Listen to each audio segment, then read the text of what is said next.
Hello, everybody, and welcome back to Double on Radio Weekly. This is episode number 19, and I'm your host, Ryan, joined by my lovely co-hosts. We've got Ben.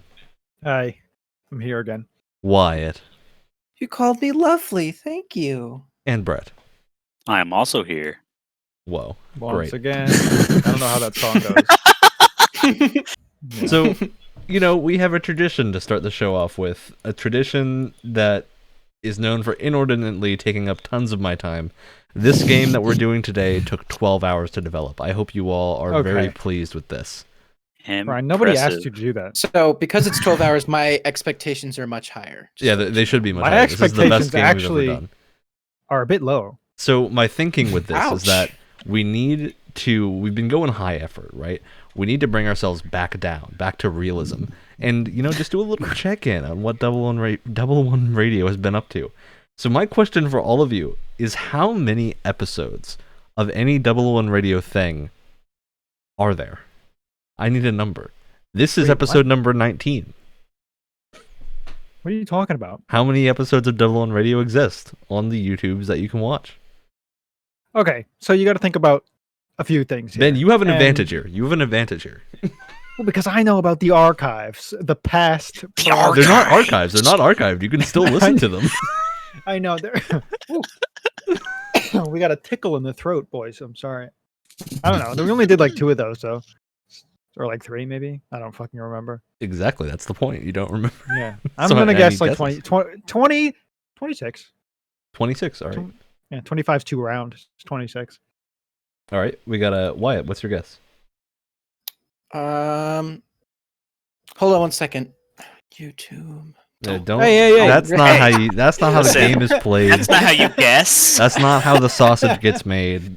You don't use All real right, it might facts be to a guess. slightly educated guess. No. No, I mean, legit, I was kind of like around the same kind of range as Ben. So I'm going to go like 24. Okay, we got a 24. Nice round 30. number. 30. Okay. Based off of absolutely nothing. All right. I like these answers. You all seemingly very confident. So, Oh yeah. Wyatt, you were exactly correct. There are 24 in existence episodes of Double One Radio. Dude, And I was very- just kidding about Um, looking that up. What? I was just kidding. Wrong. I'm looking at the YouTube channel right now. Guess how many videos? Cheater, 25. cheater. He was looking. Cheater. Of course. So- if we're Cheater. doing I wasn't. No. cheating Okay, before. Hacker, episodes he's of Double One kick Radio. him. The first got thing walls, we've he's got released. walls. The first thing we released is not part of any podcast. It is not in any podcast playlist. Oh, the beginning. So you're not continuing. So that is not the in beginning. contention. You see, that was a trick there Oh. to keep you guys from guessing that. You And know? plus, if we're going the closest without going over rules, Wyatt would still win. Wyatt would still win, yes. So So Wyatt is exactly on the money. If you want to be, for whatever reason, count the 3-minute episode. We're already counting 1 3-minute episode, by the way. We had one episode very early on in this podcast where we didn't have guests for the week. So we just had a quick little update. It was like what we're planning to do. That was 3 minutes long. We count that because that one has a number after it. It is part of a numbered podcast. The beginning episode on YouTube, which for some reason has a decent amount of views for it. I don't know why. I can't fathom why. It's 3 minutes long and there's nothing in it. Is I think Ben and I literally just saying we're starting a podcast. I'm actually certain that's exactly what it is. Good. That's exactly what it is. I remember we're just like, yeah, we're doing a podcast and we're going to talk about video games and anime and I think I say like alcohol or something. I don't know. see, that was the hype train. Those I was from the hyped, hype dude. Are you train. kidding me? Hey, and here we are, year and a half later, doing a completely different podcast. That's still the same, but completely different. All right. So for this week, we have a similar topic as to last week. We're Wait, just going before through. you start, that took you 12 hours? The job explaining jokes is my job. And Wyatt, I feel like you're really stealing my thunder here. I was trying to explain the joke before I said it. The joke is Oh. that it took me 12 hours to make the simplest game we've played yet. Oh. Wait, that wasn't the Wyatt. game? No, that was the game. Oh my god. Sorry, I was listening to us in like freshman year of college talking about watching anime. All right, we're moving on. We're gonna keep going. We have a wonderful docket today of a variety of different beautiful games to talk about. Some look beautiful but are very ugly on the inside, as we'll soon come to learn. So that's the games industry in a nutshell. We have two distinct tabs here. We're gonna run through the state of play first, I think. So because it has some needed context for things that we're gonna be talking about. Yeah. So the important thing to keep in mind, we're gonna be coming back to these state of play games, at least a few of them, afterwards. So if we don't give a lot of time to your favorite game, don't worry, we'll probably talk about it. Unless your favorite game is like, I don't know, Anno Mutation M, we're probably not gonna talk much about that. I mean, I could. I like it. I like it too, but it didn't show a lot. It didn't show much. Okay, we're gonna start. It didn't show anything at all. We're going in the chronological order. So we had Crash Bandicoot 4. It's about time. We've known about this game for a while, but we got to see a lot more gameplay. We got to see some really cool stuff with like dimension hopping. I'm curious, what's everyone's thoughts on Crash Bandicoot 4? I'm just excited I can play as the girl. That's it. The girl? You mean Coco? Yeah, I can play as Coco. I can play as an alligator. I can play as the guy with the big head. The guy with the what is he? Cortex? Is he crocodile? Is it this Cortex? Dingo Dial. Dingo Dial. Oh, How sorry. can you forget It's Dingo Dial? Apologies. How So- could you? So I remember playing some Crash Bandicoot games when I was a lot younger, but I don't really play them now, so I wouldn't call myself a huge fan. I mean, they but- haven't come out in like 10 years. No, I know, I feel but like I like- remember. But like I don't play the old ones today, is what I mean. Yeah. But looking at it, I was like, there's a lot of cool additions that make sense for a Crash game. You know, like they're it definitely looks like a Crash game, but there's a lot of additions where it's like, oh, that seems like a logical, kind of update or logical kind of addition. Yeah. Yeah, I Like think a it also has the modern- benefit of as someone who isn't super into Crash, and I've played the other ones and really enjoyed them. Just I haven't beaten any of them. This has a lot of stuff that, as just someone who likes platformers, appealed to me. Separate from it Mhm. being Crash, like all the dimension stuff is super cool. Yep. Looking forward to that. A lot of I know- replayability. I know that there's been quite a few people that are complaining about their designs, but I thought they were fine. Yeah, I don't I know. didn't see They any look issues. See it. They I look thought- like all right modern interpretations of Crash, and everybody. Yeah. I think Yeah, so. I think the environments are a little too realistic for my taste, as they lean a little closer to the like Mario Odyssey weirdly realistic Mm. T-Rex in the middle of a starting to- cartoony game. Yeah, That kind of like pushed me a little bit the wrong way. I will say, yeah, like Crash and whatever her name is Coco. that I've already. We've Coco. been Oh over my this. Her God. name is Oh Coco. my Coco, God. they're both kind of slipping into that uncanny valley a little bit, but I think they're well enough outside of it that it's fine. What I think they like the style they chose for them is way better than having like the really weirdly like fuzzy realistic Crash that they had in the remakes. Yeah, Yeah, I think this definitely looks a agree with that. lot better than that. There was also that redesign for what was it, like Crash of the Titans or whatever, that like completely weird, definitely super 90s like design that just looked not What? I don't think anyone aside from you remembers Crash of the Titans. I didn't know it existed. This and is a I'm looking name I at it haven't right heard. now. Look, I'm Oh, just saying wow. for people who don't like their designs, there have been worse. Yeah, Yeah, for some reason, his head's just really big. yeah. I mean, we're just nitpicking at this point. He It doesn't looks, have a It neck. looks like a fun game. It's made by Toys for Bob, which puts out some fun stuff. So, Mhm. yeah, I'm I will I'm say, excited too, for this. I wish that every single game that was shown off in any kind of E3 event was shown off like this. Oh, This- Absolutely. This is the format to Yeah. announce your game, to show off, like have a nice little CGI over dramatic trailer, whatever beforehand, and then have this. Yeah, Because have this like is a nice little perfect. gameplay view with a developer Yeah. walking us through it, and then we can be like, "Cool, I get this. I understand what's happening. I want to play it." This is by far, it strikes that perfect balance of like showing gameplay, Yeah. not showing too much. We'll showing talk off more the about graphical opinions power. of the rest of the show and like how Sony's handled these kind of reveals, not reveals, but trailers and kind of excitement building direct-esque videos, state of plays. at the end. Next, we had Hitman 3. It made a brief appearance. So there's going to be a VR mode. This is like the big reveal of this thing, because we still don't know a lot about Hitman 3. There's going to be a VR mode, which is in first person, and it will allow you to play all the 3 games as content. And I didn't know that. yeah, I didn't know that either. That's what I'm reading. I don't have a confirmed source for this. I think it's trustworthy because we're looking at like games journalism lists for this stuff. So I would take it to be true.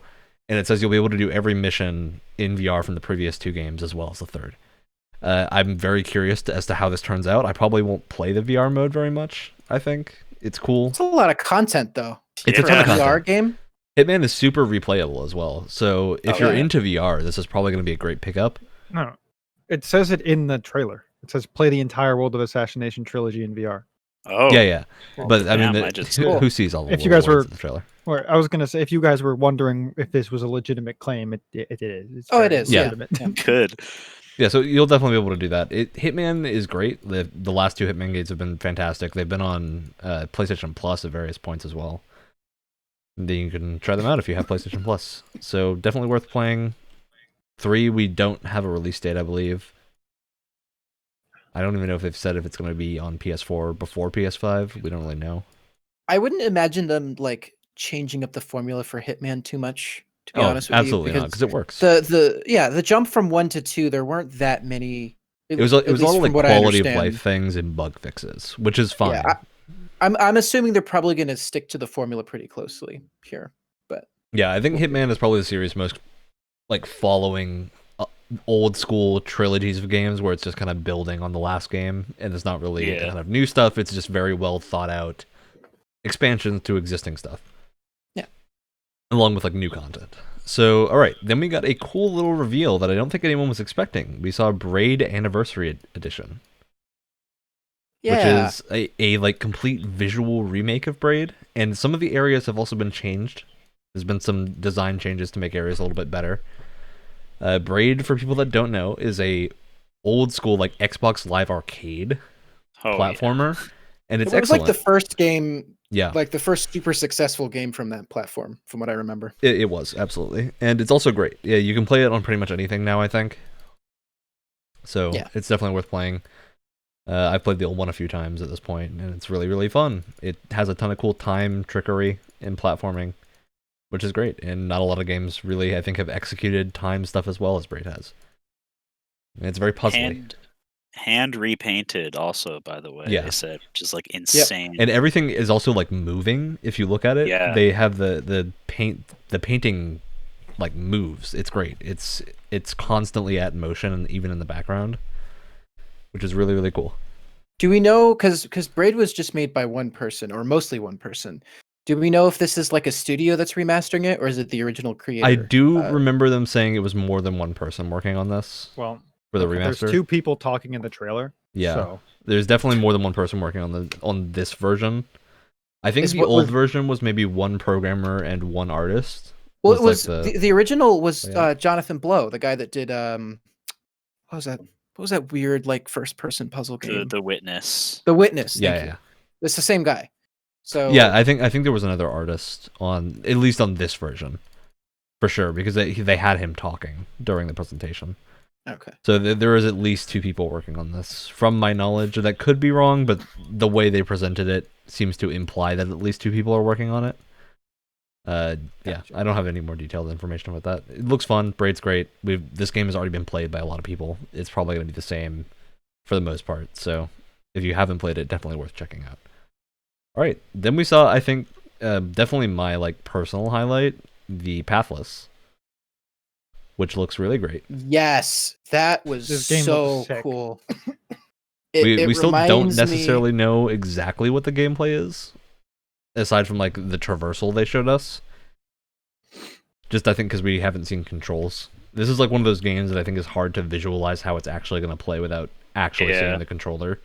in It motion. kind of reminded me of Journey in some ways, because a lot of it is about like the flow of movement and stuff like that. And Yeah. so it visually it kind of reminded me of that. And for me, It it was is- a lot of Sayonara Wild Hearts, almost in it, Have and like not how things are kept moving. up. It's from the Abzu guys, so that does make sense for the Mhm. Journey comparisons because it's like they all are like similar feeling games where it's like borderline walking sim, but it's pretty and there are things to do. What we didn't see is obviously there's like some form of combat where you're fighting these large monsters, but what we didn't see is if there's going to be smaller Yeah, like Yeah. mobs for you to fight and stuff like that, or if it's going to be more like Shadow of the I Colossus was where gonna the say fights are exactly that.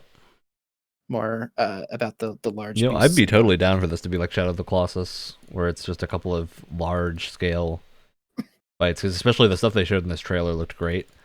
Also, this gameplay was captured on a PS5, so it's a PS5 game, and it has some really cool like archery mechanics. I love the way that they integrated the hawk too, Yeah. in both in terms of gameplay Yeah. and you having to like protect it and stuff like that. And I think that'll go a long way because they obviously want you to like, you know, get grow attached to the hawk. So I think Look, incorporating they it in just have me gameplay. very worried that they're gonna just kill the hawk off at the end and have that be the emotional, It's the emotional payout of the game. not. I hope not.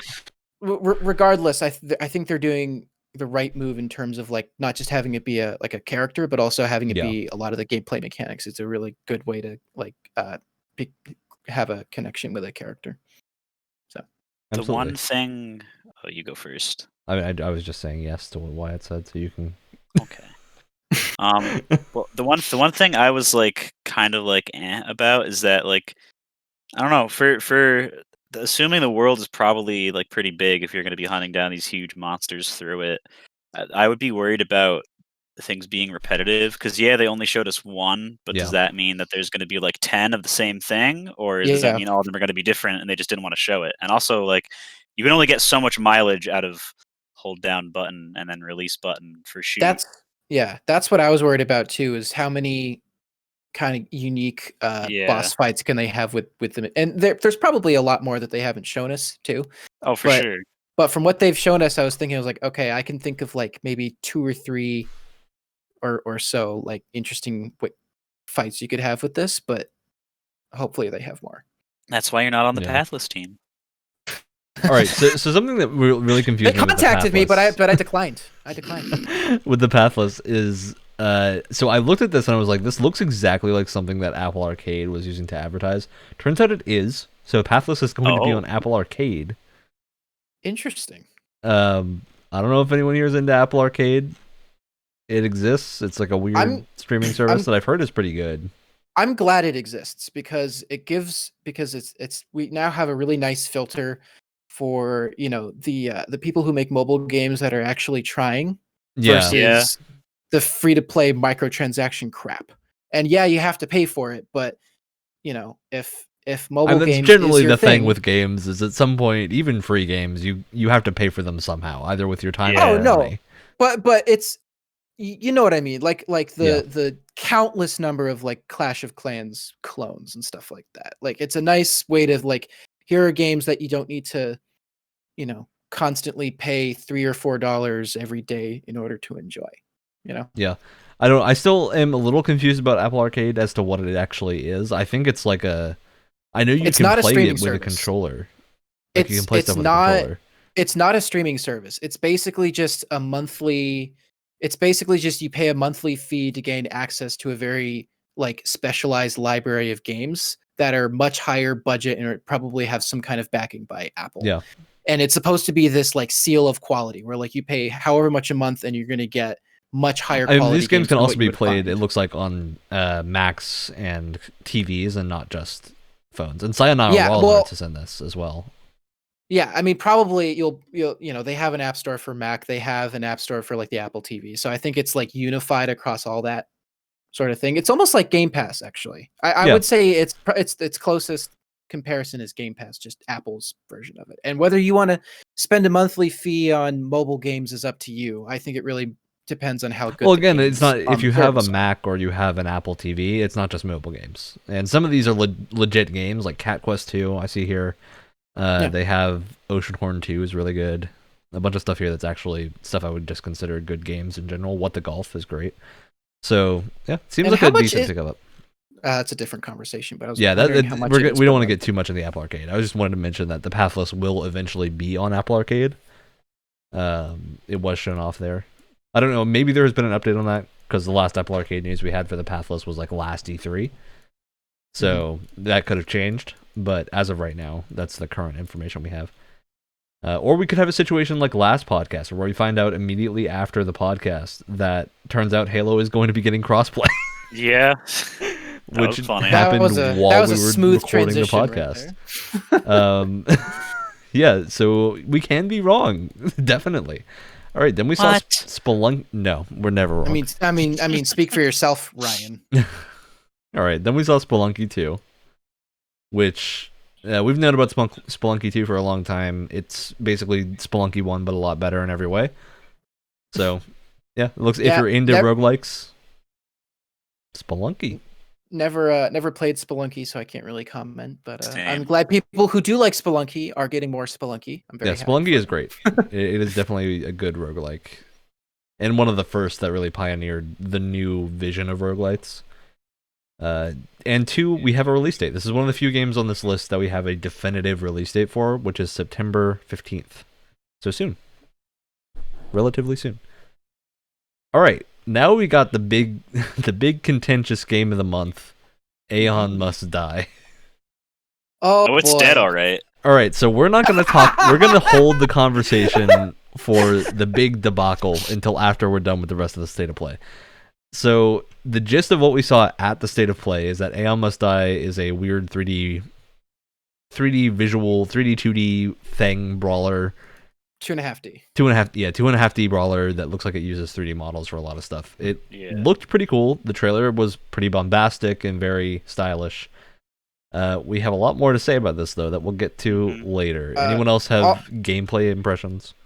It doesn't really seem like my kind of game. What I will say was that the song that they used for the trailer, that was awesome. Absolutely. That got me really into it. The trailer was sick. And I kind of just wish it was a movie instead. Yeah. They give me a lot of a Promare vibes, if anyone here's seen Promare. Yeah.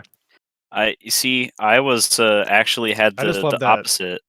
I had the opposite feeling because I actually did not like Promare. I know that's I'm like in the minority there, but I was just like, oh, okay, they're trying to be Trigger. All right.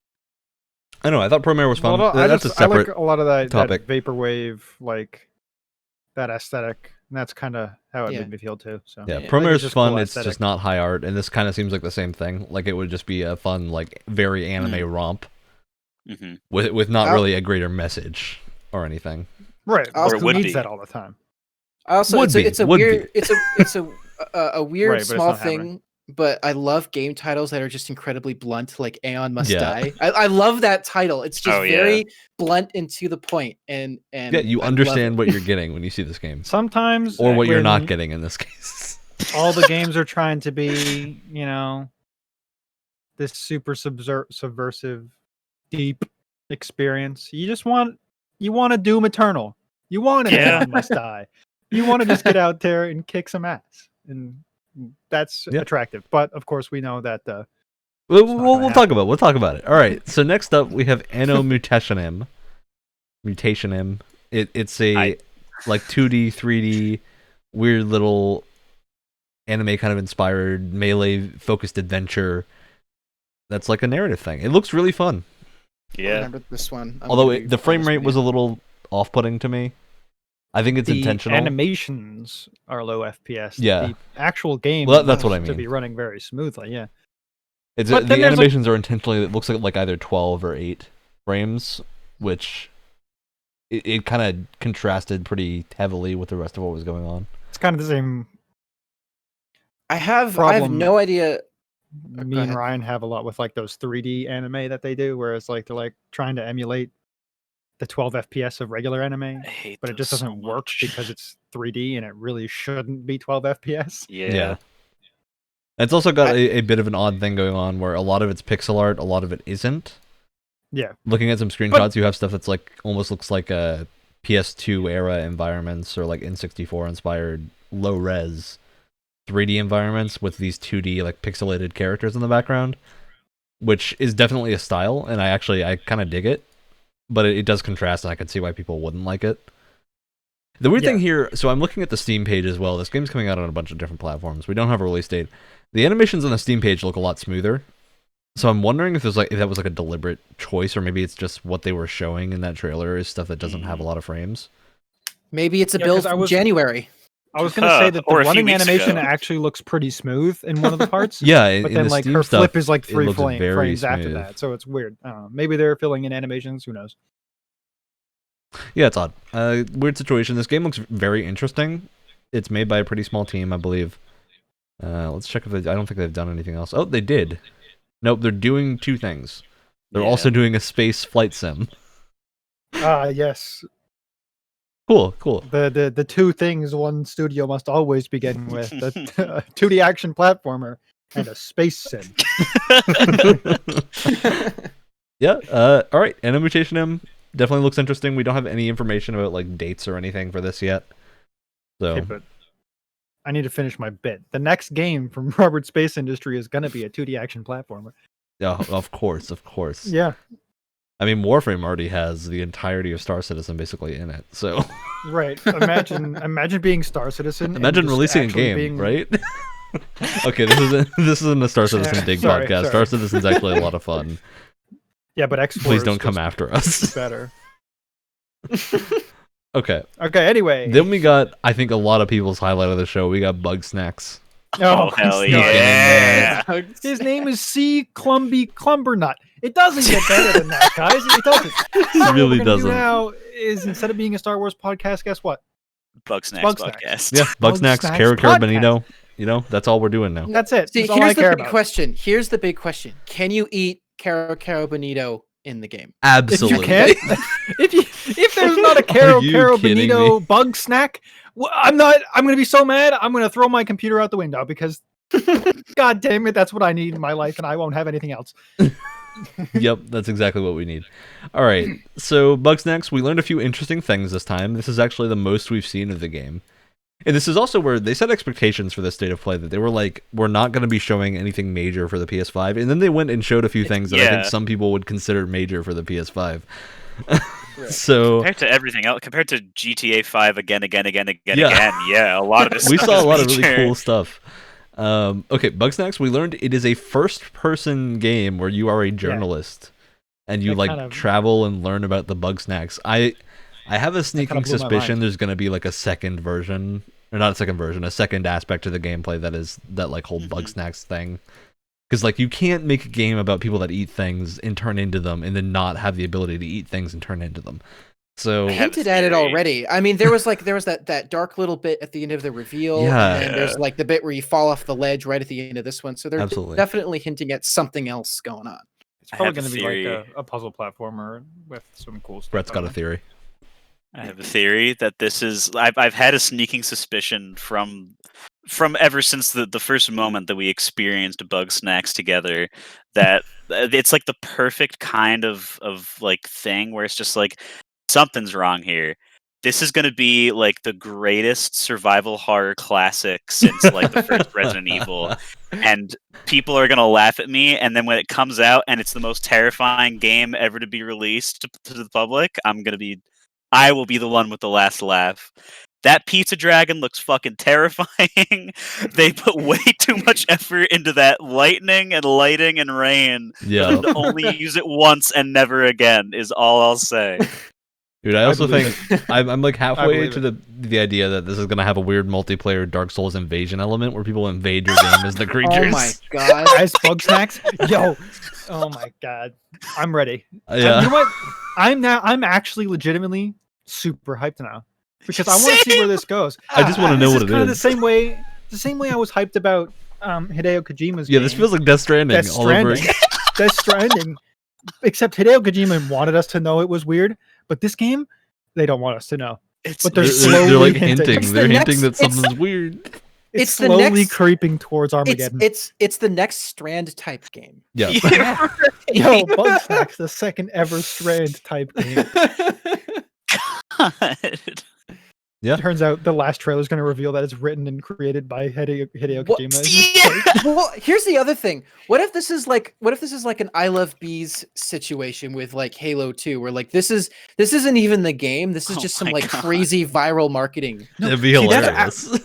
That's what I thought they were going to do when it switched over to like the reporter's desk. Yeah. I was like, oh shit, this game has nothing to do with bug snacks. But then they went back to the island, so who knows? Maybe they'll throw us like another twist ending. Well, it's also their original trailer felt like that, where you saw this weird thing about bug snacks, and there was this comedic pause for a moment that made you think they were just going to reveal something else. Yeah, and that bug snacks was just going to be like an aspect of that larger game. So I feel like that was like that was the developers being like, yeah, we know what we're making. This is fucking weird. Yeah, they're fully aware of what this is. Yeah, but who knows? It's like the grounded cyberpunk joke from I'm the fully Microsoft on show. board with this bug snacks isn't the real game bandwagon.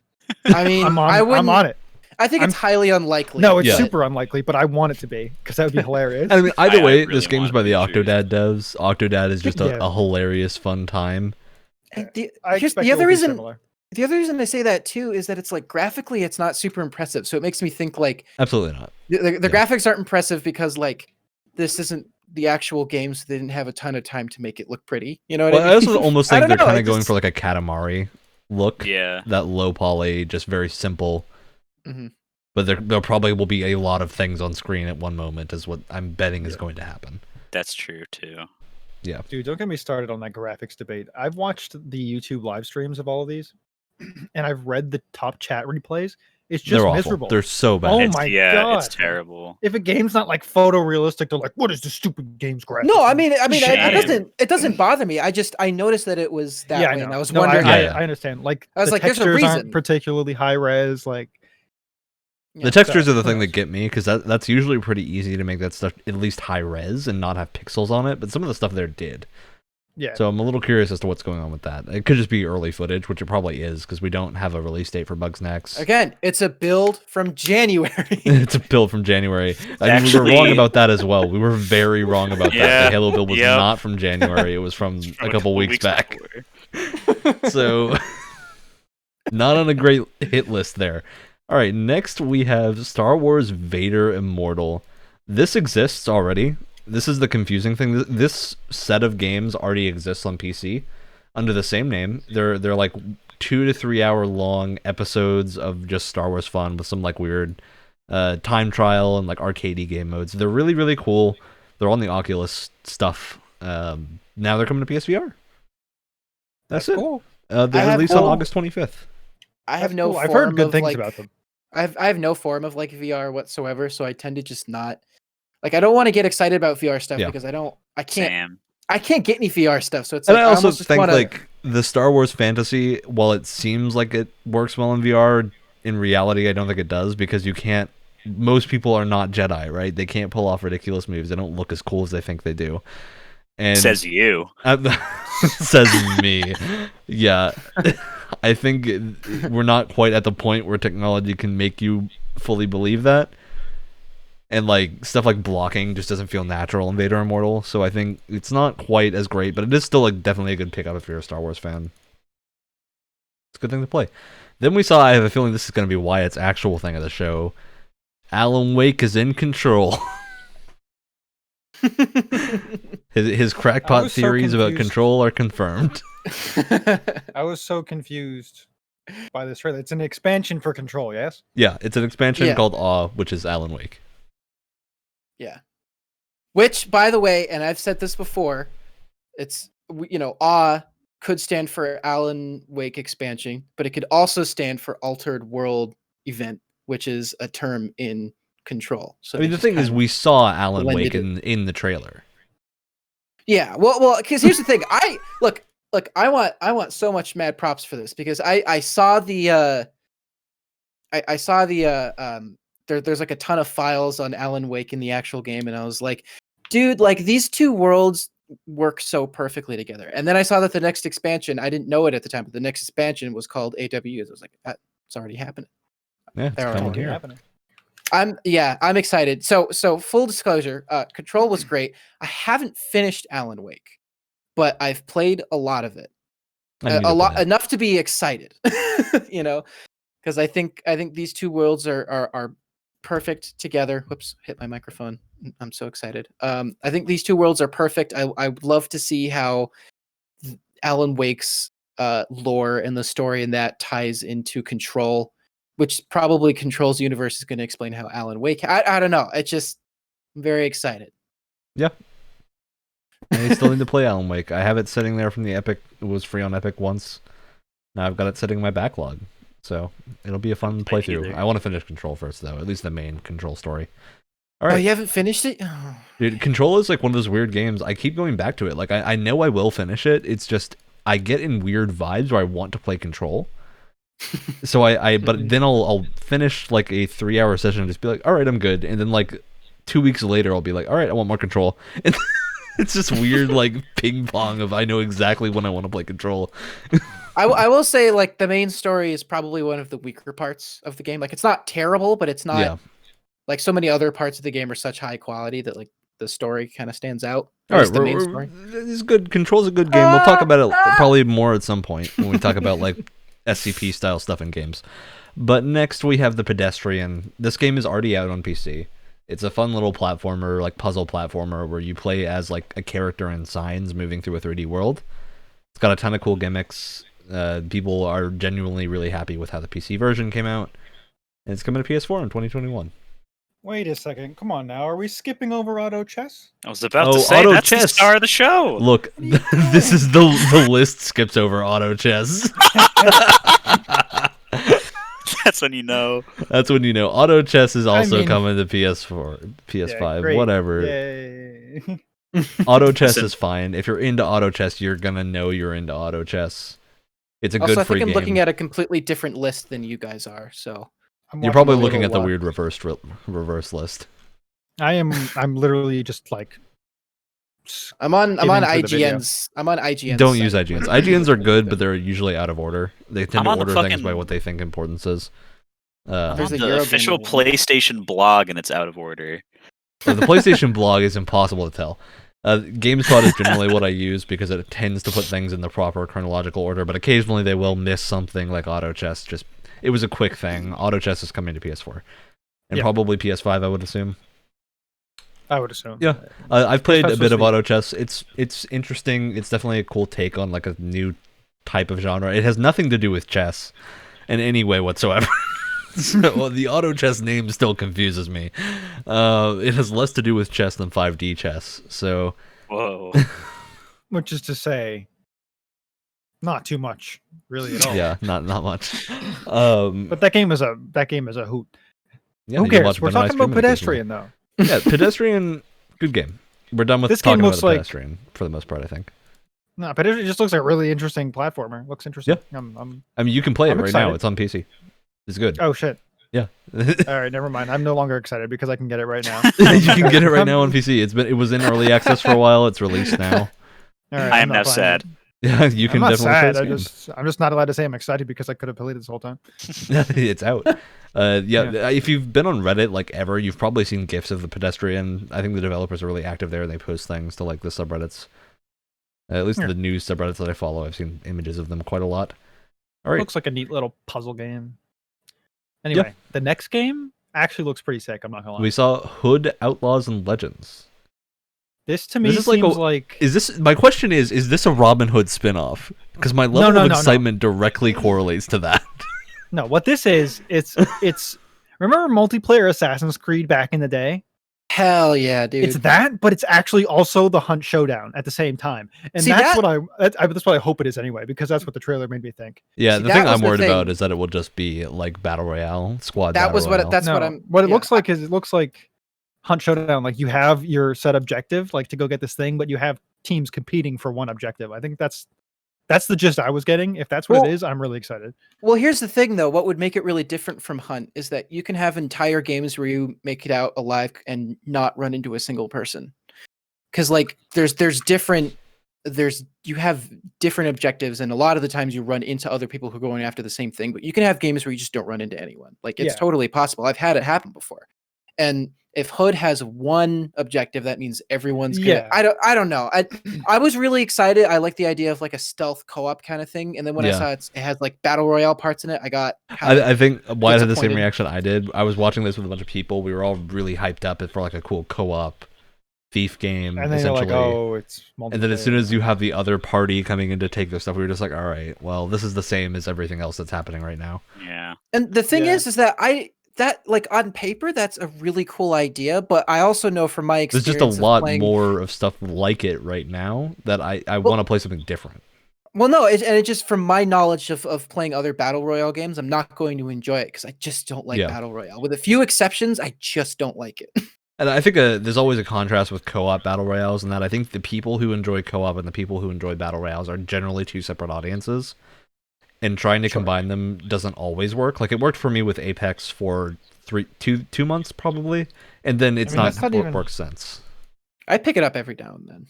It's not even a co-op battle royale. It's just you have a team. Well, well, that's what I mean. Like, the team squad element. I don't know. Well, that's where the cooperative part comes in for me, at least, because there's different like abilities, and there's a lot of strategy in like what kind of build you in your like squad that you want to make. So it's there's like, some for me, cooperation. Hunt is much more appealing than a normal battle royale because there are like PvP or PvE elements. At the same time, though, I know I'm probably going to get exhausted of the PvP after a certain point and just be like, I don't want to deal with this. I want more. Like... Go ahead. No, you go first. No. Oh, no. All right. Fine. I'm gonna turn this on you. Fine. I think like having PvE within battle royales is something that just hasn't been done enough.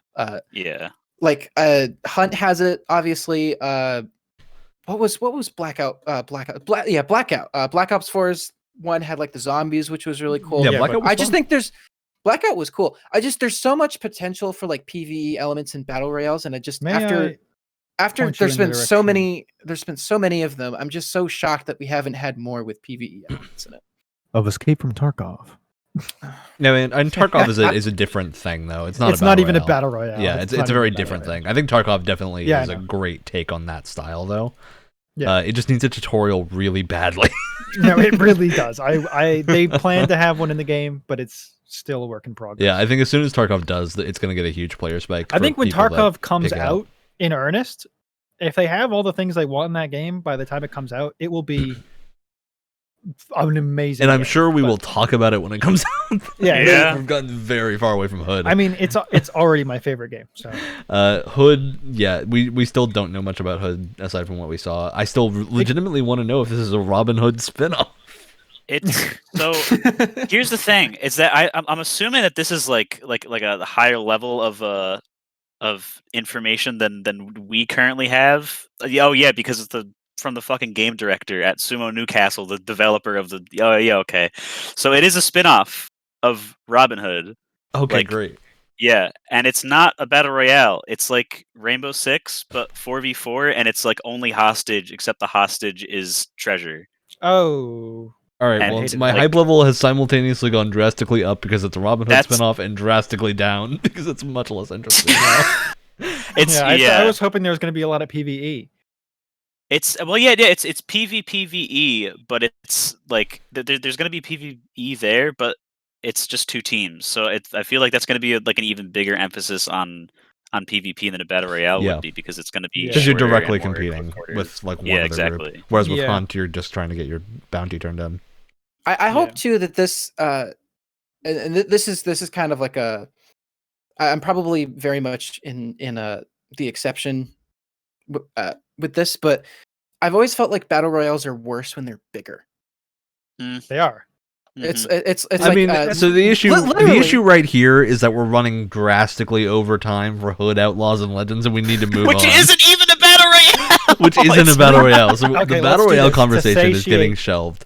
To sate our hunger, can we have like a battle royale-esque episode? Yeah, you see, these discussions happen off the podcast, not while we're on the air. There we go. Okay, no, I'm just trying to get it to move along by giving everybody something to think about. So now we need to talk about Temtem. Temtem! It's Pokemon. It's the same game. Temtem is really fun. It's different. It's weirdly hardcore. It's like Pokemon for people that really enjoy hardcore Pokemon. which I am not one of, but the designs are cool and the color palette is something I really like, although a lot of people don't like it. It's coming to PS5. I'm just gonna get it out of the way. No, I'm not a big Pokemon guy, so I'm glad. I'm not gonna play it, but I'm glad that people like Temtem, and then it's coming to. I mean, the reality is the audience for PS4. Temtem is not Pokemon fans; it's jaded Pokemon veterans. It's people that realize that they're not going to get a good Pokemon game for a long time. And Temtem is pretty good so far, so it's out on PC. And it's an interesting parallel between Temtem and Outer Worlds is that they came out at like the perfect time, seemingly, because like Outer Worlds came out at a time where like Bethesda was just getting absolutely crapped on, like Fallout 76 had just come out, and Temtem was like coming out around the time Sword and Shield was coming out. Exactly. And so it's one of those games that just like perfect timing. Yeah. They probably didn't even plan it, but it was just definitely did. Well, absolutely not, because like Sword and Shield had not been announced when they started working, but it released before like Temtem is releasing and was bad, or at least not as as good as people thought it would be. So they're out at a good time. The team, I'm sure, is doing well. I think that's most of what we can say about Temtem, to be honest, without going into a much lengthier discussion, similar to the Battle Royale discussion about creature catching games. Right. So we're gonna shelve that so we can move on, because we do have a lot to talk about left, and we are already 45 minutes in. Okay, so Godfall is our capstone for this presentation, and it's my actual, like, this game is something I've been super interested in because it looks like almost a spiritual successor to Infinity Blade. And that's something I've wanted for so long. We also learned a lot about it here that I think completely flipped expectations over for a lot of people. So the advertisements for Godfall up until now have been very focused on like this whole looter slasher thing, and they use very mobile gamey advertisements that are like, power up your champion, collect loot, get sweet armor, that kind of thing, right? And all that advertisement, I think, led people to believe this was going to be a free-to-play, like, microtransaction-riddled game that would probably be fun, but a monetization disaster. Turns out this game will have no microtransactions. It's a full release. It's got a ton of lore. It's a almost Avatar-esque world of, like, being split into earth, water, air, and fire. And it's just, like, a very, very combat-focused, almost Borderlands-y take on action, which is cool. Well I'm done. a lot more interested now. Well done. Now that I know it is not a free-to-play microtransactions fest, I am a lot more interested. It looked really good. They talked a lot. They showed a lot of gameplay. And it's definitely shaping up a lot better than it did the last time we saw it, which was at the Sony event, I think. The only two things I want to point out is when they first announced this game, I swear to God, I thought it was an Infinity Blade game. Exactly. They literally, it looks like have the Infinity Blade. It is the exact. I swear to God, if this is like some kind of secret revival of like the Infinity Blade franchise, I'd be, because they even have something called. There's a guy called Mad God, which I think was something from Infinity. No, they were like the Godless or something. It was God. Yeah. And then the second thing is that the area that they showed off combat looks so much like the Dreaming City. It does from Destiny 2. I mean, this game has a very good sense of visual style. Yeah. No, I think it looks good, and I'm not saying that it's like, oh, it's ripping off Destiny or whatever. I'm not saying, it's just, it was a little distracting when I was like, this literally looks like that first, what's that strike in the Dreaming City? Like that first area, I don't and like know the Dreaming City strike. I have no clue. Another Dreaming City and Destiny kind of callback is that it is a 3-player co-op game for like partying up. It's a 3-person strike team. Mm-hmm. So it does have that element. It looks really fun. They showed a lot of cool stuff off. We've seen a lot more of the game now than we did back in the Game Awards reveal. And unlike some games on this list, it definitely looks like it'll be released. Wow. Which is a great segue. I will. Well, before we move on, because I don't want this to go on for too long either. But just to put my foot in the door. I don't mean to poop on what you guys just said, but I don't feel any of that at all. I think this game looks like the most like, it's a video game. Can you tell? It's such a cool video game. Look at this knight in suit of armor, and this combo is to press square 4 times. And it just, I don't know. I've been the same amount of uninterested, kind of, since they first I mean, I showed it think off. from your description right there, I get the first half of what you're saying is why I like the game. It's a video game that's just being a video game, right? It's not trying anything weird. Which is totally fine. Which is fine, and I think we've been getting a lot of like high art games recently, so I kind of need something to just like relax. That's fair. But the second half of like pressing square, what they just showed at this gameplay went into a lot of stuff like animation canceling, dashing, and stuff that like I'm the kind of person that is super into fighting games, into character action games like Devil May Cry, and all the stuff that we're going into there is stuff that is good signs from the perspective of someone who likes those games, where they're talking about how to dash and move in and out of combat constantly. And like the thing is, if you boil Devil May Cry down, all you do is press square to attack and then press the trigger button to fire a gun. But it's a lot more complicated when you throw in timing and the enemy types and everything. That's true. So I don't think anything gameplay wise they've shown yet is not a reason to like throw it under that fire yet. I think, but we'll see, because it is a team that hasn't done something like that before. This is definitely one of those games that's going to be very dependent on how it feels when you're playing the game. Absolutely. Yeah. If this game feels bad, it will fail. Right. Here's the thing, though. You said it. You said it. That's like the fourth time this is. Well, I'm trying to get a god. Okay. Anyway, here's the thing. Fuck. All right. Let me say this. All right. I'm not fully on the hype train for this just yet. Mostly because with this type of game, it is like it either lives or dies based on its variety and how many times it's going to ask you to just do the same thing. Because Destiny's combat is like, in terms of like first person design, is like king. It's like right up there with the best, right? But I don't find myself playing it constantly because I'm asked to be doing the same things over and over again, and I can't stand it. Like it gets to a point where I can't. I have to drop. I can't do this anymore.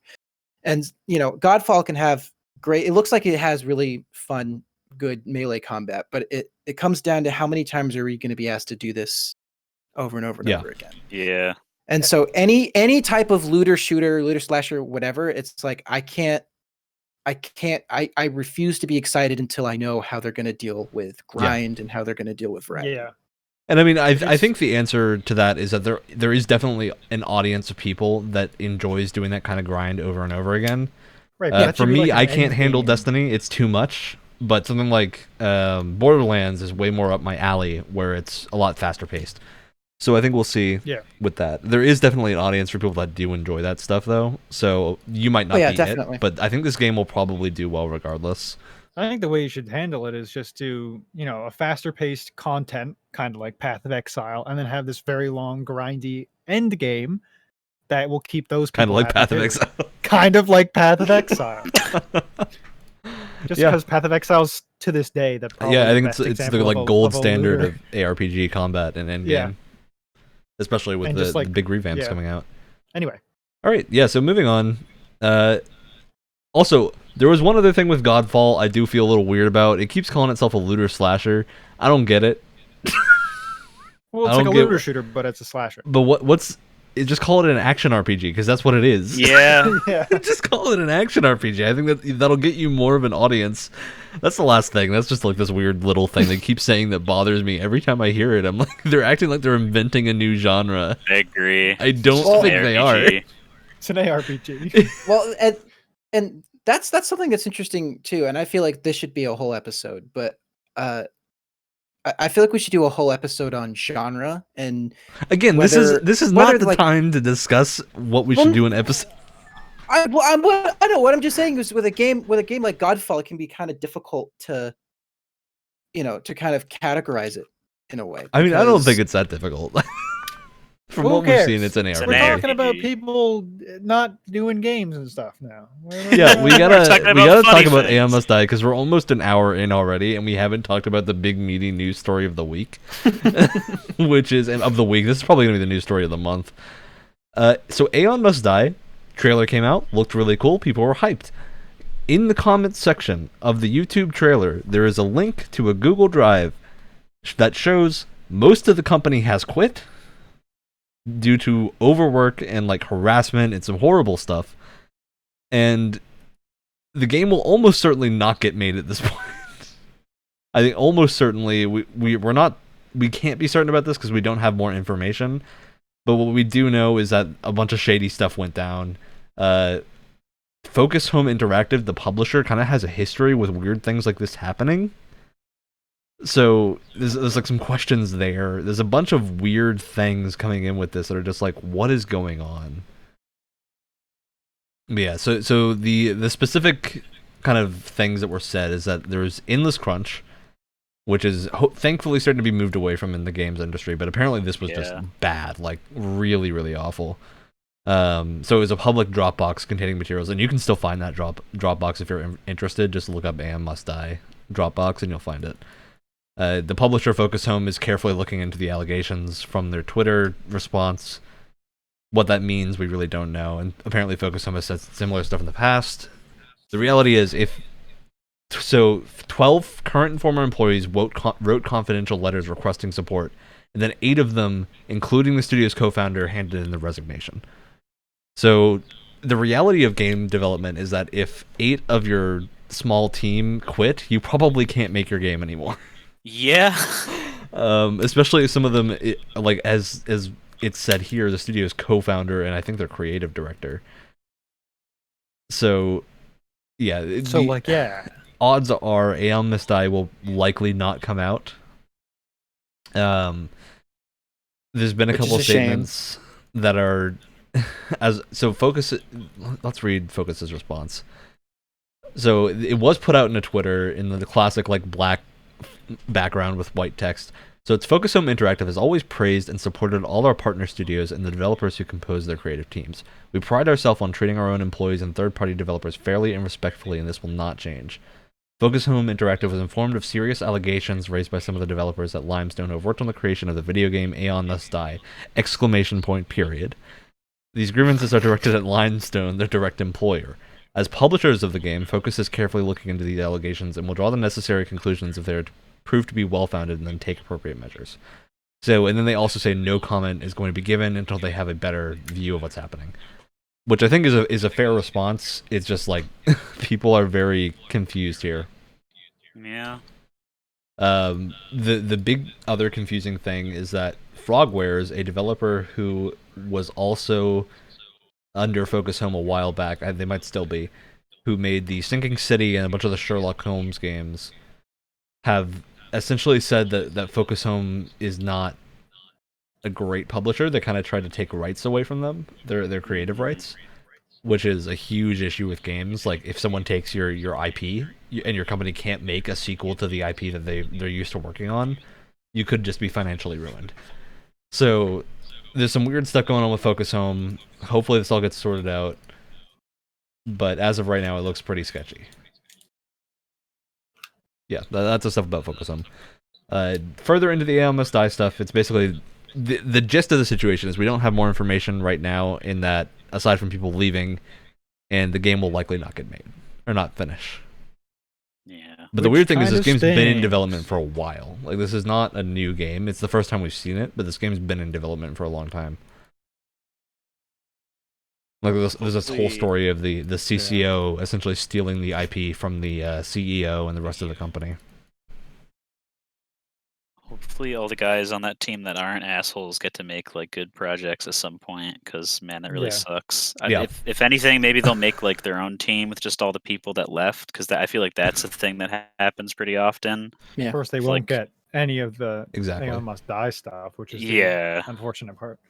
I'm sure they could make some sort of, I mean, I want to say like spiritual successor, but the game never came out. Imagine how, like some sort of similar thing. Imagine how degrading that would be, though. It's like you're almost, like as you said, they've been working on this for a while. You're getting close to. And like anyone who's seen that trailer was pretty impressive. It was a good looking trailer for an indie game.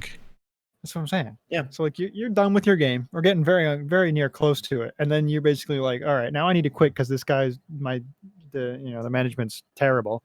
And then you have to go and start a new game that can't be similar to your game that you basically finished. To the point we do have another weird piece of information in that. So the group, a bunch of them resigned, and of course, when you resign, at least where they are, it's you hand in a resignation. You work until the date on your resignation. Yeah. Essentially, So what happened is the CEO, who a lot of these allegations are against, essentially fired everyone after they resigned to avoid having to do the like resignation stuff. Wow. Which is like That's even super pettier. illegal, isn't it? That is it. I think it definitely is. I'm pretty sure that's like not legal. I don't think this is an American studio. I'm pretty sure this is like a. Oh. I want to say, I don't think it's South American. It's definitely not American. But yeah, they're in some hot water right now. That's definitely not legal in the United States. I'll tell you that much. We'll see. Also, the official Limestone Games Twitter links directly to the Dropbox and is like completely clear except for a Dropbox link to that. So I assume one of the people that got fired is their social media manager. Because they literally, like, looking in this Dropbox, they have everything. It's separated into different folders. There's like a designer folder that's got all the lists of what the designer has problems with. Wow. Yeah. That studio has just imploded. Yeah, he's That's an unfortunate thing. the person who's going to have the most fun time is him now. It's also so apparently people. He's in for it. This is where it gets even weirder. People were not allowed to work from home, but they would be asked to do things after work hours. So there's a PM I'm looking at from the designer to like the CCO or CCO, something like that. The guy that was responsible for a lot of this. I don't know if it's CEO. I think it's CEO right now. It's technically the title. So he's like asking someone to finish something, and then he's like, I can't do that since we're not allowed to work from home. And he's like, well, you can come to the office. We'll provide a COVID-free environment that takes account of social distancing. And it's like, that's such a weird response for something afterwards. And there's a whole thing that's like violation of contract. Tons of stuff here. You know, stories like this makes me so glad I'm studying game design. It's just makes me so happy. Yeah, there's tons of stuff here. Wow, this is a lot larger than I thought it was. This document has individual statements of like, this almost looks like tax fraud as well. Oh my god. Worse. That's so unfortunate because this game looks like it's got some real talent behind it. Like these guys have clearly had some passion for this project, and it's gonna all go to waste because some greedy asshole was in charge of it all, you know? I don't know. I forget if it was just when Ryan and I were here for that first little bit before everyone else joined, but we were talking like very briefly. It's like I wonder how long these guys had to like almost wait to like bring this stuff out, because think about this, before the trailer for this game, like, did any of us know that this existed? I don't really think so, because like if they came out with like all these allegations, I don't know if anyone even really would have cared. But like the same day that a trailer came out, like on the PlayStation State of Play, everyone's like, "Whoa, this game looks cool." Like that's, unfortunately, it took so long, but that is like the perfect time, because now everyone's eyes are on the people who did the bad shit. Yeah. And this is like one of the top comments on the YouTube State of Play right now is this. So it's definitely very visible, and I think this is one of those situations where people are now going to legitimately see the effect of overwork in the industry. And like this is more than just overwork by a long shot, but that's definitely a part of it. And like there are stuff in here, so let me read out. There's a folder in here called Intro, which has an entire document detailing a timeline and like what happened. Oh my God. In a synopsis. Then there's resignation from all the teams. There's the tech artist lead, the 3D concept artist, the designer, the CCO game designer, game director, the 2D animator, the concept artist, the assistant game and design and manager, the assistant narrative director, the 3D artist and environment person, 3D animator and art manager, the composer, the motion designer, the assistant game designer, and then a whole bunch of stuff. So literally everyone, like if this amount of people leave your team, like even if you just lost like your game director, you're gonna have issues completing it. You're losing your game director, your concept artist, multiple concept artists, your designer, your animator, your motion designer for all your graphics. Like they lost everything. They lost everything. Their environment managers out of here. So and of course, on a team where you have multiple of, like on an indie team where that you have one of each of those, it's like that. What are you gonna do? What are you gonna do? Yeah, it's wild. It's not a AAA studio where you have 16 environment artists and 16 gameplay designers. Like, no, that was your guy. He's gone now. Like, Yeah, and they've sent like signed documentation to the Focus Home team looking for help in this matter, and nothing's been done so far. So looking bad on all We love sides, it. essentially. it's we love it. Yeah, there's a lot going on here. There's tons of stuff. So that's our big Thanks. drama story. Thanks, game industry. Thank you, game industry and the Aeon Must Die team for the spicy news. Hopefully things turn out better for all of these guys and gals Seriously. as they are searching I out hope so as well. either new jobs or trying to find a way to finish Aeon Must Die. Because the weird thing is they have like emotional attachment to this game. This isn't a game that they were forced to make. It's what they wanted to make. Yeah. And it's Right, just stuff exactly, that that's what I'm happened saying. along the way is like it was essentially the IP was taken from them. So It's got to be torture. it's awful.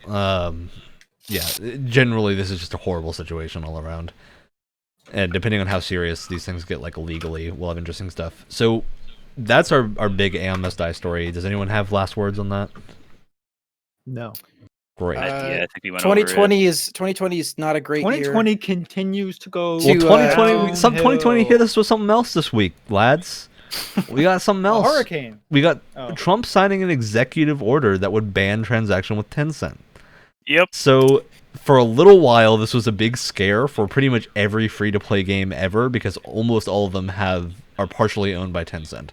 So That this could was be a a scare video in and for of Path of itself. Exile. Yeah, It was a scare really. for Warframe. It was a scare for a bunch of other. It was a scare for League of Legends. So a lot of free-to-play games have partial Tencent holdings because some stuff with the Chinese market is essentially you have to have a portion of your company be like Chinese In owned China. Yeah. for you to be able to release your game there, or you have to get one of these very limited passes. I've done research into the pass. It's a crazy process. It's very difficult. Sounds So like a lot it. of the easiest answer is usually to allow someone like Tencent to get some stock in you. But it's concerning when something like this comes out, and there was legitimately for a few hours a scare that like Path of Exile and Warframe would just lose their entire ability to have purchases be made. That'd be fun. Luckily, someone asked. So who was asked about this is that it was not Trump himself, because Trump doesn't know what's going on with this. He probably doesn't have any clue what the video game industry is doing, and Yeah, I I'm think it's sure he probably a doesn't good care. thing. Yeah. He probably thought it was a good idea and then didn't even think about the repercussions. Yeah. Signed the executive order and was just like, you know what, this doesn't matter. Since then, it's been confirmed this only applies to things about WeChat, which I don't really even know what WeChat is. I think they might have I something thought to it do with was a TikTok. Nintendo thing. So the essentially there was also a scare about like TikTok losing stuff. That seems to have also kind of fallen out. So the reality is this isn't really affecting people nearly as much as it seems it would. Aside unless you're a user of WeChat, which let's find out what WeChat is. Which I don't even know what it is. So Yeah. Well, it's just like it's like Telegram. It's like a messaging. Okay, yeah, thing. it is a I- Telegram style messaging app. I've heard a lot of shady things about WeChat though. Like being in a cybersecurity field, I've certainly heard not good Yeah. things about WeChat. That's why it was So- banned essentially. Yeah, So same with TikTok. WeChat is basically just going to Yeah, be completely exactly. banned from transactions in the U.S., which will be a big blow to them, I'm sure. But again, the Chinese market for these things is so much larger than the U.S. market Yeah. that the reality is it's not going to do a huge blow to them for the most part. That's like the extent of that. Basically, it was a scare for a few hours, and then kind of just nothing happened. Yeah. We got some cool stuff. So xCloud is coming to Android. We're gonna get xCloud next month. but not iOS. Not iOS. And iOS does not even have it's not even they're working on it for iOS. Microsoft has said that Apple's terms do not allow them to make it for iOS. And They're- the thinking is this is their probably reasoning- because they're competing with Yeah. Arcade. So Apple's official reasoning is that they can't police each individual game on xCloud as a service, which means that they won't accept it because they can't comb through all of that.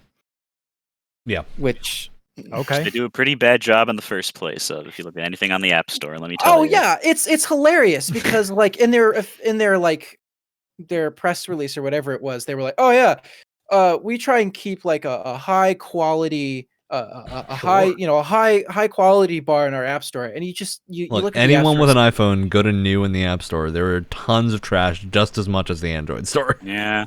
oh yeah, It's filled with trash. And I mean, for some all the perspective shitty- here, this is like a significant blow to xCloud. Because, like, for example, our podcast has about 40% of our viewership is from Apple Podcasts.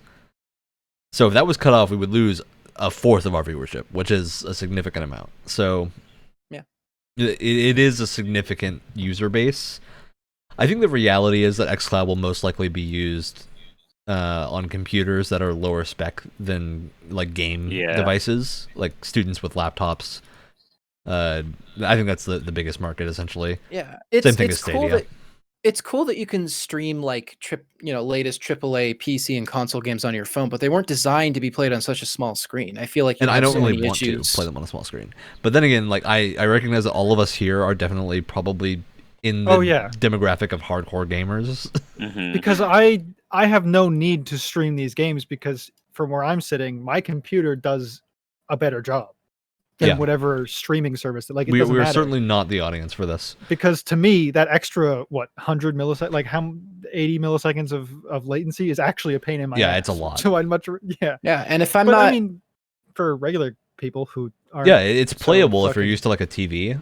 Yeah, for you normies. No, if for people who aren't as just kidding, pedantically hindered as myself, it's probably fine. And even for me, it's probably fine. I just have this. Look, I think the big question is, will xCloud have rollback netcode?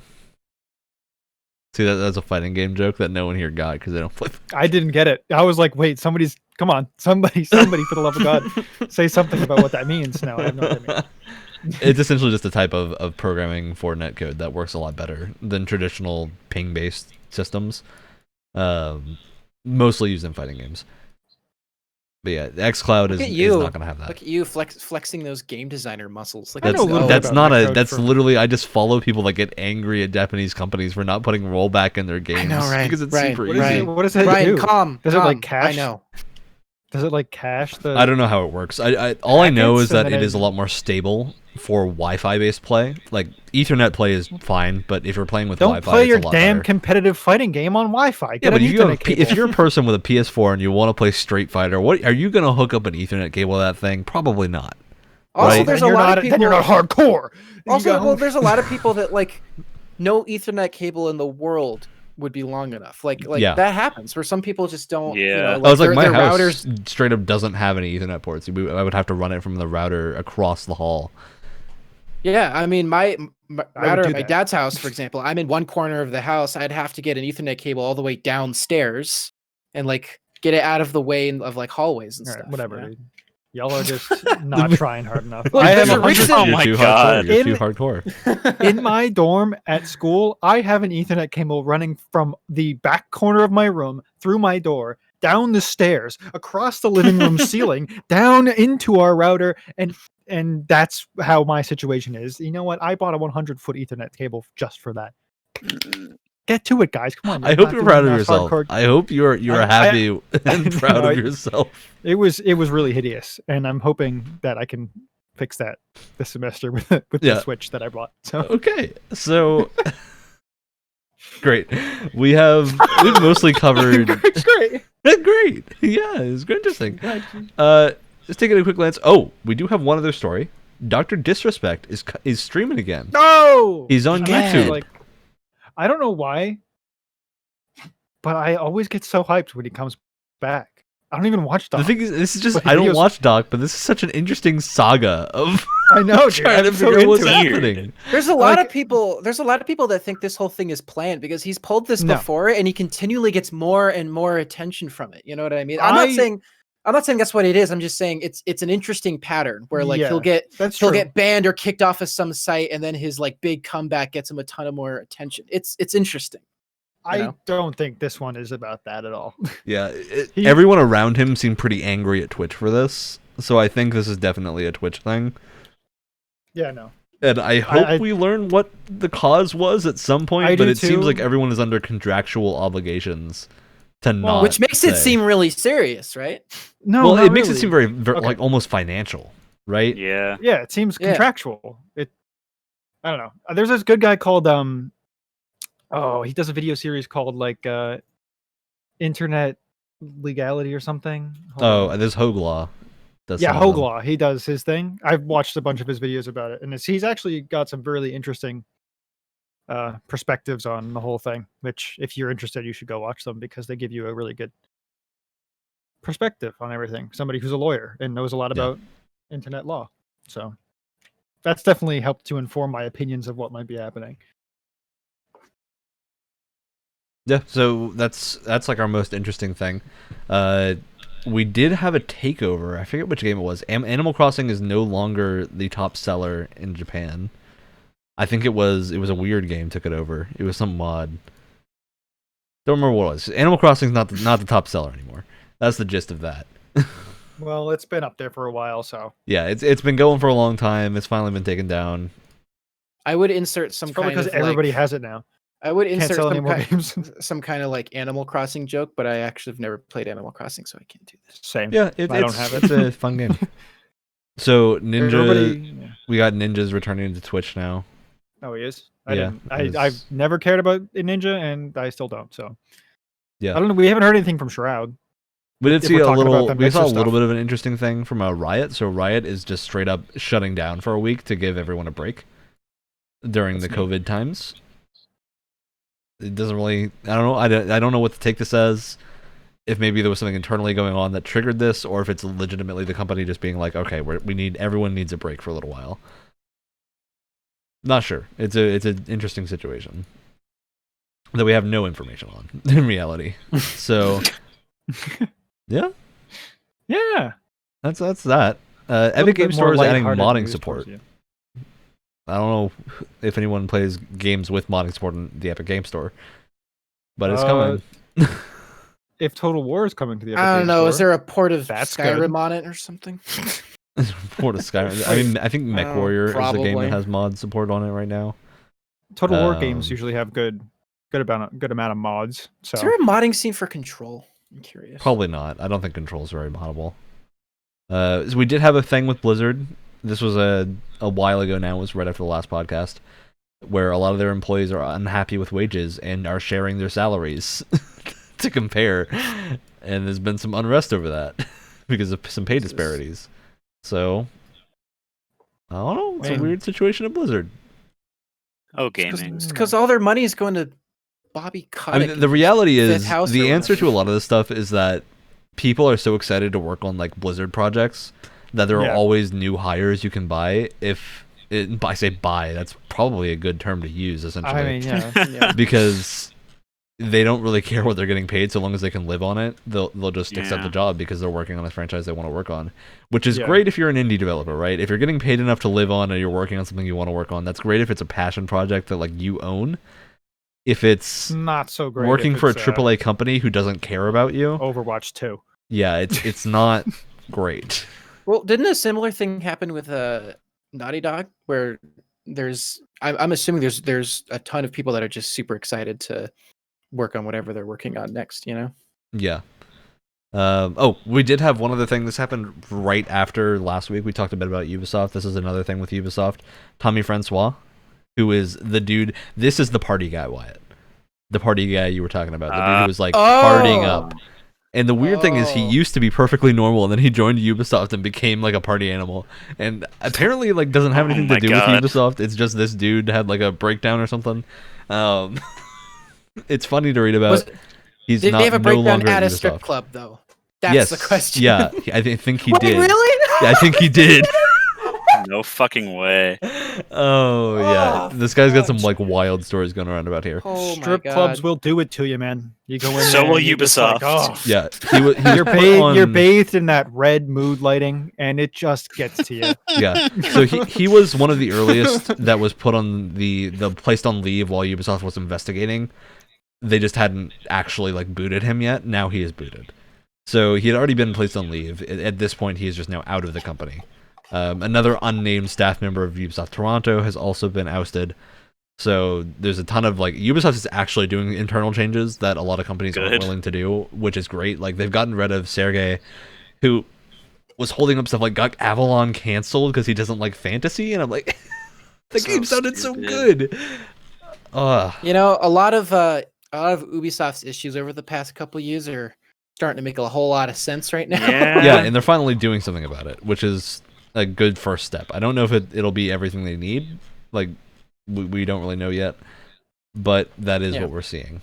And ultimately, like, for as much information has come out, like, none of us, other than people who are within Ubisoft, know the entire story. I'm sure there's tons of stuff that we haven't heard about yet. So. Yeah.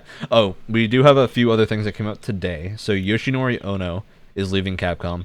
For those who don't know, Ono is responsible for a lot of the fighting games that Capcom's been putting out. He's responsible for Street Fighter. He's responsible for, well, Street Fighter. Yeah, that's like their thing. He was also responsible for a project called Deep, I think, that got canned midway through development. And Street Fighter 5 is having some issues. Street Fighter 6 has been having issues, apparently. So a lot of people are saying that it seems it's unclear if it's like his. I don't think anything is actually his fault. I think it's mostly he's leaving because he's not satisfied with how the fighting games there are turning out. So he's leaving to go work on his own stuff. So yeah, people are generally wishing him the best, I think. And it seems very like Kojima. Yeah, he's definitely not. Oh, Marvel vs. Capcom Infinite was something he worked on as an executive producer. So it's unclear whether or not he was really he's been an executive producer on these things, so he was high up, and a lot of these projects were failures.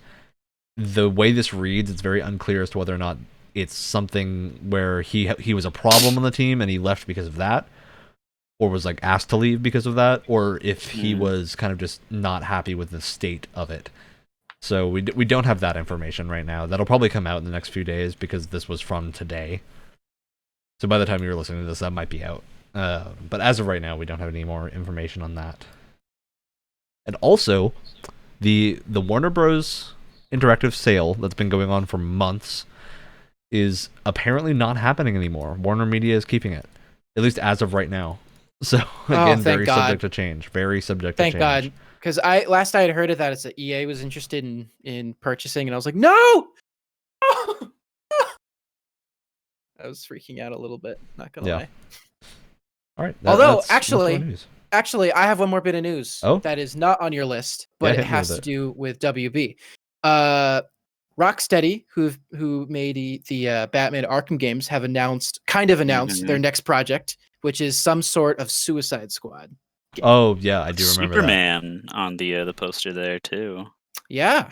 And I also found the news article I was looking for. So the game that topped the Japanese charts is Gundam Extreme vs. Maxiboost On.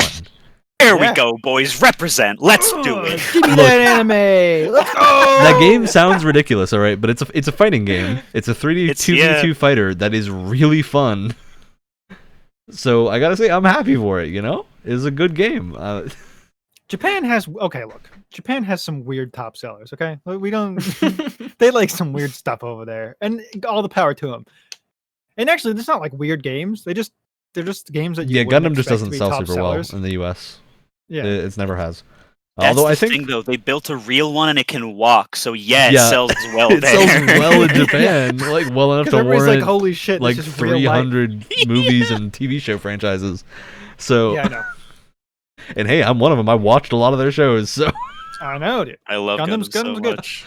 Yeah, I got the Blu-rays of Zeta sitting next to me. So sick. The OG ones are kind of like. Amuro's just really edgy, and it kind of pisses me off. I mean, they're from the 70s. This is not an anime podcast. We should have one. We do have an anime podcast. We haven't had an episode in a long time. We'll reboot the anime. All right, so now we've finished the game news. Clearly, we're talking about anime. We're done. That's the news for the week. So I think this is a good moment to say we have shoutouts to do. We do. We do. We always have the shoutouts. Whoa, we've never skipped the shoutouts ever. Unlike the game, we've never even misplaced the shoutouts. They're consistent in a way that nothing else in 2020 is. Right. So here we go. Shoutouts. Yep. Who's going first? All right, I guess I'll go first this time since I don't think I've ever gone first. We're pulling out. I got to get it out of the way, all right? Shout out now. Fine. Warframe has this weird system where you actually can like fly around in space with a crew of people, Sea of Thieves style, that just they don't tell anyone about. And I'm like, why do you not tell people about this? It's really cool. I don't know. It's great. You should try out Pretty Railjack in Warframe. It's really fun. That's All it. right, That's the shout I'll out. go. Warframe. Shout out to Halo Top ice cream. Not only is it an entire pint of ice cream that is like 350 calories, which is ridiculous, but also they have the most adorable lids on their Nerd. containers. Like you take off the lid and the little like covering on it says "I'm cold, let's spoon," which is just adorable. I wish. And I thought that was That's really funny amazing. and kind of cute. Yeah, I think the funny thing about that is we could hear you moving it around and like trying to show the lid. It's great. And again, I mean, a pint of ice cream that's 350 calories is kind of like ridiculous. Yeah. All right, makes me think it's not yummy. Oh, it is. Give me that fat. Give me that sugar. You know, we have I don't want other nothing. people that have to do shoutouts, Ben, including you. I know. Would you like to go before me? He doesn't deserve Shout it. out to these McDonald's fries that Good. I'm eating right now that I got for dinner like 2 hours ago, and they're really cold and soggy. But I'm hungry, so I'm eating them. Hell yeah. That's a good one. That's a, you know, no problems with that. All right. So, shout out to the Final Fantasy III Steam port, which is the iOS port, which is the DS remake. Mm. I've never played a Final Fantasy game before, and besides Pokemon, I had never played a JRPG before, but I wanted to get into them, and I just have this one, so I started playing it. It's pretty fucking good. Whoa. See, Final you've Fantasy had- turns out when game franchises can last for like 20 entries, they're usually pretty good. Wowee. Yeah. see, Turns see, out like 2-hour-old McDonald's French fries not that good. Yeah. Brett, you had a much better introduction to the series than I did. I started with 15, I'm sorry. and I I got almost started with 15. dude. Oh my god, there are very few games that have like pissed me off as much as 15. And it was like boring, and like the combat just didn't work, and like God, I can't. I'm And getting like I know I'm it's getting, like, disappointing, numb but flashbacks just thinking about it. just like Final Fantasy 15, the show has really gone on far too long and needs to end.